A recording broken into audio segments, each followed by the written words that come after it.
Assalamualaikum warahmatullahi wabarakatuh. Waalaikumsalam warahmatullahi wabarakatuh. Gimana kabarnya hari ini anak-anak? Baik, Bu. Sebelumnya kita presensi dulu ya. Ada yang tidak hadir? Tidak, Bu. Hadir semua. Hadir semua. Ya. Hari ini ada yang tahu kita mau belajar apa? Belum, Bu. Oke, Mbak Rizka, hari ini kita akan belajar mengenai teks anekdot. Di materi sebelumnya kita telah belajar teks eksposisi. Ada yang kita mengulang sebentar materi sebelumnya ya. Ada yang masih ingat tentang teks eksposisi? Oke, Bu. Ya, Mbak Dia, silahkan. Teks eksposisi yaitu teks non-fiksi yang berisi tentang penjelasan dari suatu informasi atau pengetahuan ditulis berdasarkan fakta yang benar-benar terjadi. Informasi tersebut disajikan secara padat, jelas, dan akurat. Nah, benar sekali. Teks eksposisi adalah penjelasan mengenai suatu peristiwa yang ditulis secara singkat, padat, dan jelas serta akurat dan didasarkan pada kejadian yang benar-benar terjadi atau real. Oke, kita sekarang masuk ke materi yang akan kita pelajari hari ini.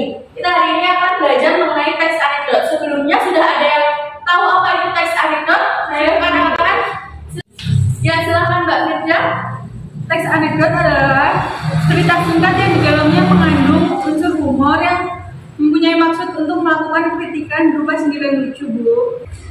Nah, benar sekali Mbak Firja. Menurut KBBI, teks anekdot merupakan cerita singkat yang menarik karena lucu dan mengesankan. Biasanya teks anekdot ini mengenai orang penting atau orang terkenal dan berdasarkan kejadian yang sebenarnya. Kalian tahu stand up comedy kan? Tahu. Nah, itu termasuk di dalam teks anekdot karena stand up comedy itu kan bersifat lucu. Nah, dalam stand up comedy biasanya di dalamnya mengandung kritikan-kritikan terhadap politisi, mungkin artis juga, kemudian mungkin orang-orang terkenal. Nah, sekarang sebelum kita masuk ke materi lebih dalam, kita akan membahas mengenai struktur teks anekdot. Ada yang tahu struktur dari teks anekdot? Saya, Bu. Silahkan Mbak Tia. Ada 5, Bu. Menurut saya itu ada abstrak, orientasi, krisis, reaksi, dan unik. Nah, Mbak Dia benar sekali. Struktur dalam teks anekdot ini ada 5. Yang pertama itu adalah abstrak.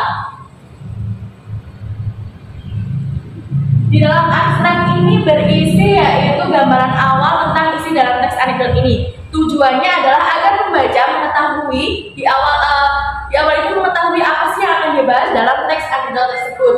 Kemudian yang kedua ada orientasi. Orientasi ini berisi latar belakang. Latar belakang dari terjadinya suatu peristiwa.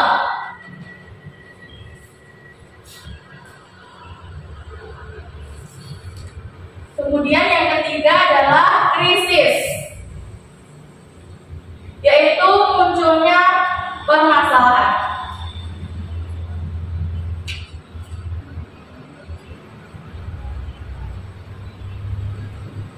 Yang keempat, reaksi, yaitu kan penyelesaian dari masalah.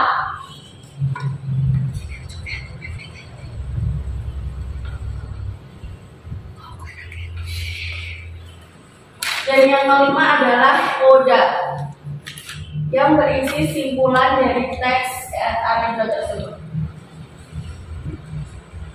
Dari struktur teks anekdot, kalian sudah paham kan mengenai struktur teks anekdot ini dari abstrak, orientasi, krisis, reaksi, dan koda.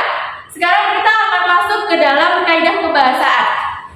Kaidah kebahasaan dalam teks anekdot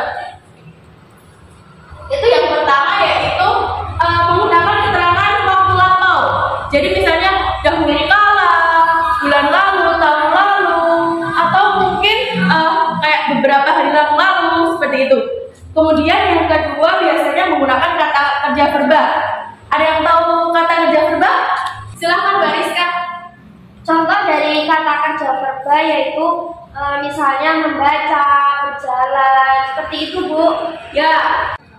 Ya Mbak Rizka, benar sekali jawabannya. Kemudian dalam teks anekdot itu juga ada yang namanya urutan peristiwa.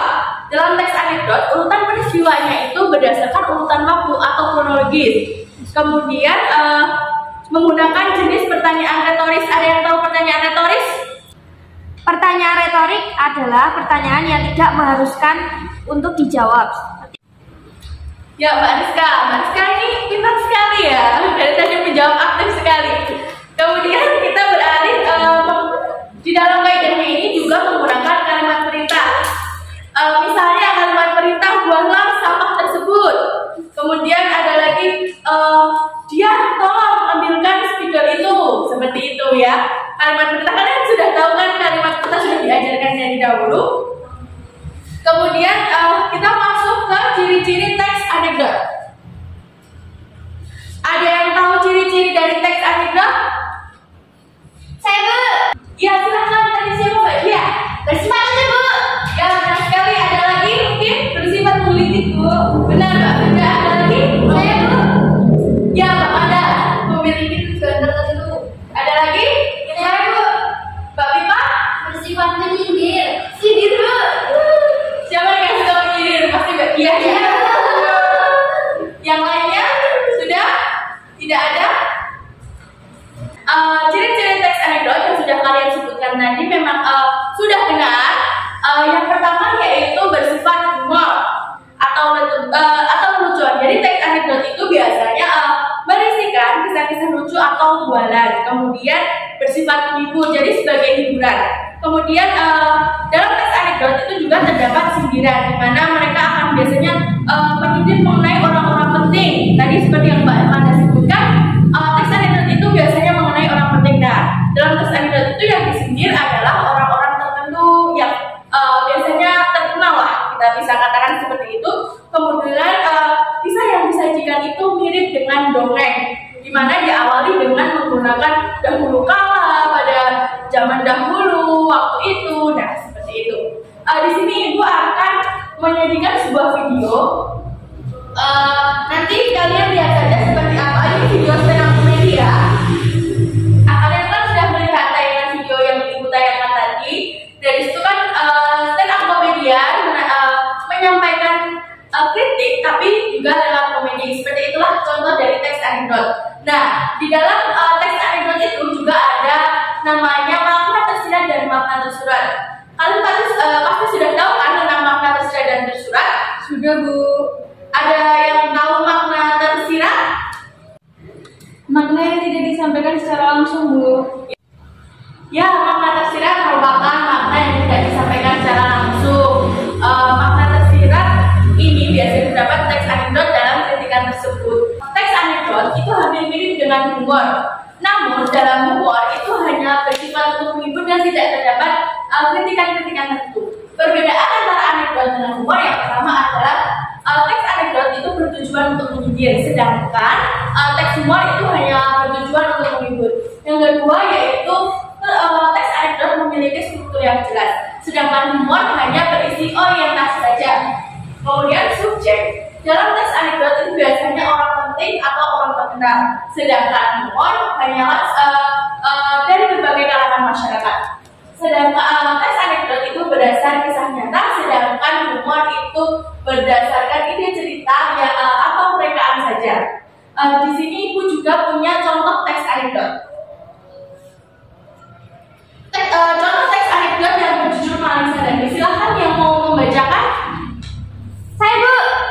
Maling sandal, abstraksinya itu pada suatu pagi, Arya sedang asik makan soto di warung makan kesukaannya. Setelah kenyang, Arya bergegas untuk segera pulang.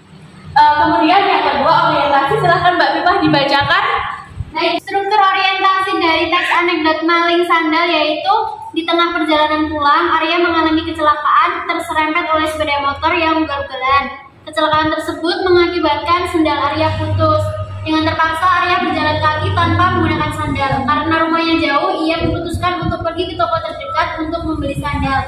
Tapi apa daya uangnya tidak mencukupi. Selanjutnya Mbak Rizka, silahkan. Struktur krisis dalam teks anekdot berjudul Maling Sandal adalah Karena uangnya tidak mencukupi, Arya mempunyai niat untuk mencuri sandal di masjid yang letaknya hanya beberapa meter dari toko tersebut. Arya hendak mengambil sandal terbaik yang ada di masjid itu. Sambil duduk di teras masjid, ia memperhatikan setiap orang yang akan masuk ke masjid. Jadi ketika targetnya sibuk beribadah, ia segera mengambil sandal tersebut. Ternyata aksinya berjalan dengan lancar. Arya berhasil mendapatkan sandal berwarna hitam yang merupakan sandal terbagus di masjid tersebut. Tidak diduga, sang pemilik sandal menyadari bahwa Arya telah mencuri sandalnya. Pemilik sandal langsung teriak dan mengejar Arya. Apes sekali Arya, perutnya yang buncit membuat ia tidak bisa berlari kencang. Arya pun dibawa ke kantor polisi. Setelah dilakukan penyelidikan, Arya divonis dengan pasal pencurian dan kasusnya akan disidangkan 1 minggu lagi. Sial sekali bagi Arya. Hal sepele ini membuatnya harus terseret ke meja hijau. Struktur yang selanjutnya adalah reaksi. Hari persidangan telah tiba. Arya duduk di kursi tersangka dengan wajah tertunduk. Hakim, baiklah, Arya umur 24 tahun telah terbukti telah mencuri sandal seharga Rp30.000. Dengan ini, Anda dihukum selama 5 tahun penjara. Arya, loh Pak, ini tidak adil. Mengapa hukuman saya jauh lebih berat dibandingkan dengan para koruptor? Yang selanjutnya koda, silahkan dibaca Mbak Fira. Struktur yang terakhir yaitu koda. Kemudian hakim memberikan penjelasan kepada Arya bahwa ia mencuri sendal sehingga merugikan seorang Rp30.000, sedangkan para koruptor mencuri uang 2 miliar sehingga merugikan 200 juta rakyat Indonesia. Nah, kalau begitu, koruptor dia hanya merugikan Rp10 saja setiap orang. Jadi kerugian akibat tindakan yang dilakukan oleh Arya lebih besar daripada tindakan yang dilakukan oleh para koruptor. Bagus sekali, silakan beri tepuk tangan untuk kalian semua yang sudah mau membaca. Nah, kalian kan sudah membaca tentang teks anekdot yang berjudul tentang maling sandal. Di sini tuh membahas mengenai mini tentang koruptor yang merugikan negara 2 miliar kemudian dibagi menjadi 200 juta. Nah, sekarang Ibu akan memberikan tugas untuk kalian untuk menganalisis teks anekdot, kemudian bedakan teks anekdot dengan teks humor dan temukan unsur-unsurnya. Ibu akan membagikan teksnya kepada kalian. Satu bangku, satu ya. Jadi berpasangan. Kerjakan secara berpasangan, kemudian nanti kalian presentasikan di depan kelas. Baik, Bu.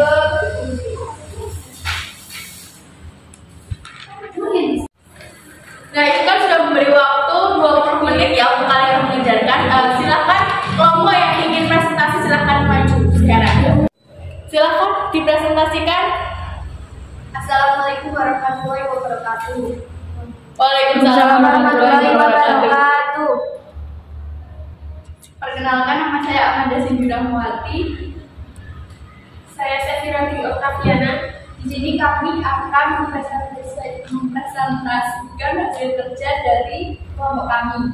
Yang pertama yaitu struktur dari teks anekdot yang berjudul Bajulah Hanya KPK. Yang pertama yaitu abstraksi. Ada 2 orang kader partai politik. Panggil saja namanya Tony dan Jono.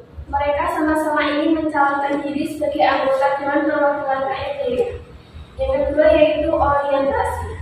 Setelah memberikan berkas persyaratan pencalonan ke KPU di wilayahnya, Tony dan Jono pun berbincang-bincang disertai dengan mencangkir kopi di kantin itu. Dan sepertinya mereka sedang membicarakan hal yang sangat seru.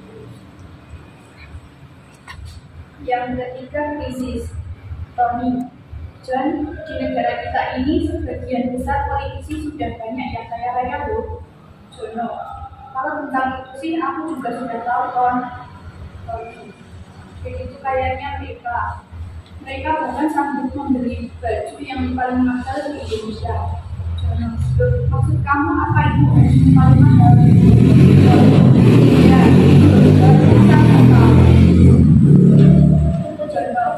emang apaan John? Apalagi kalau bukan baju tahanan KPK.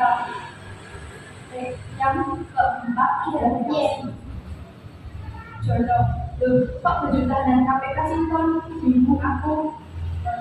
Ya iyalah, coba saja kamu pikir seorang politisi sekurang-kurangnya kamu mencuri uang negara 1 miliar terlebih dahulu, baru dapat mengenakan baju tersebut. Jono, oh maksud kami gitu toh, harus sadar dong. Yang terakhir yaitu kode. Mereka lalu memesan kopi laki-laki dan mengingat kembali teman-teman mereka yang sudah bisa memakai baju mahal tersebut. Kemudian, perbedaan antara teks anekdot yang berjudul Baju Tahanan KPK dengan teks humor yang berjudul Anak Kecil dan Bunyi Mangkal. Perbedaannya adalah teks anekdot bertujuan untuk mengkritik koruptor dengan struktur abstrak, orientasi, krisis, reaksi, sosial. Dengan subjeknya Jono dan Tony yang merupakan kader politik. Makna tersiratnya berdasarkan kisah nyata yaitu tentang politisi yang kaya raya karena hasil korupsi. Yang terakhir adalah humor. Tujuan dari humor adalah untuk menghibur dengan subjek anak kecil dan tetangga. Sekian yang dapat kami sampaikan. Apabila ada kekurangan mohon dimaafkan. Wassalamualaikum warahmatullahi wabarakatuh. Ya, bagus sekali yang sudah mempresentasikan hari ini. Berhubung waktu kita sudah habis, kita lanjutkan presentasi di pertemuan berikutnya. Jangan lupa belajar. Kemudian yang belum presentasi tolong disempurnakan lagi, tolong dipelajari lagi. Sekian dari Ibu. Wassalamualaikum warahmatullahi wabarakatuh. Waalaikumsalam warahmatullahi wabarakatuh. Terima kasih Bu.